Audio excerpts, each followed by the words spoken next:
me about your change from dairying into trees. Well, when we decided to go and do walnuts, it was on the basis that we could step away from it for a while, and the livestock per se didn't mind. So we can go away for 3 months and the trees can live quite happily without us, and that's always good. But if anybody's thinking of going into walnuts, you need to be in it for the long haul. It takes a while. We bought this property in 1996.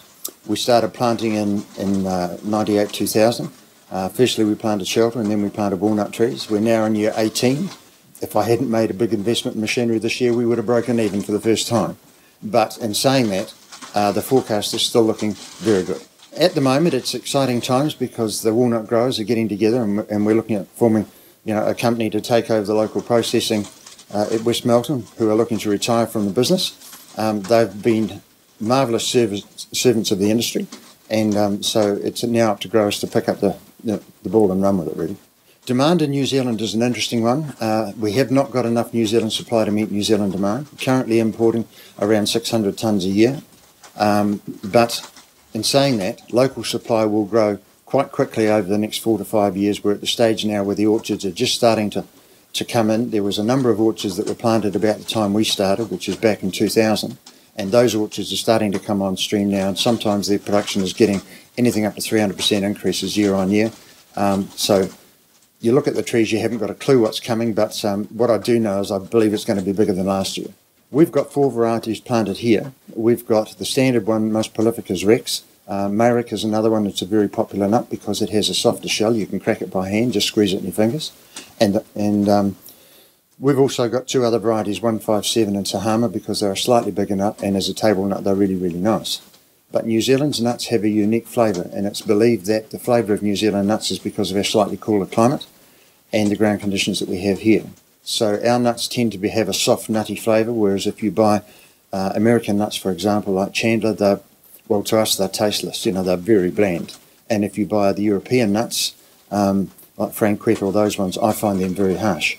So every time I see people and they try the nuts we have, they turn around and ask me, where can I buy these nuts? So it's a good indication. And where can they? Well, at the moment, there are some outlets in town that stock the nuts from a crack of a nut. Valentine's is one, and a few of the specialist shops have got them. And restaurants buy them because they're looking for high quality food, and we're struggling to meet current demand. So we're looking forward to increasing supply so that we can actually service that demand.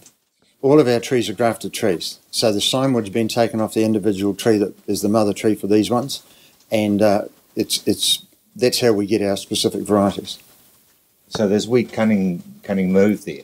Well, not necessarily. Lincoln University, around about 25 years ago now, sent out for walnuts around the country and asked people to send in samples of the nuts that they had in their backyard.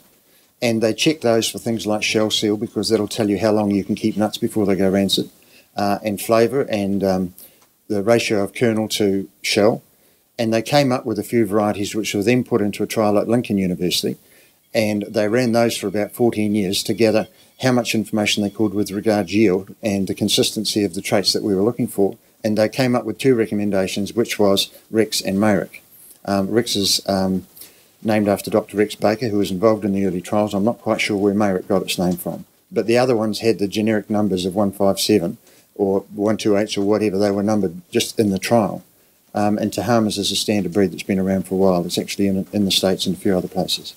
But, so having had those trees, Rex came from a backyard tree in Shirley here in Christchurch. So all of the Rex trees here, which number some thousands now, have been generated from that one tree.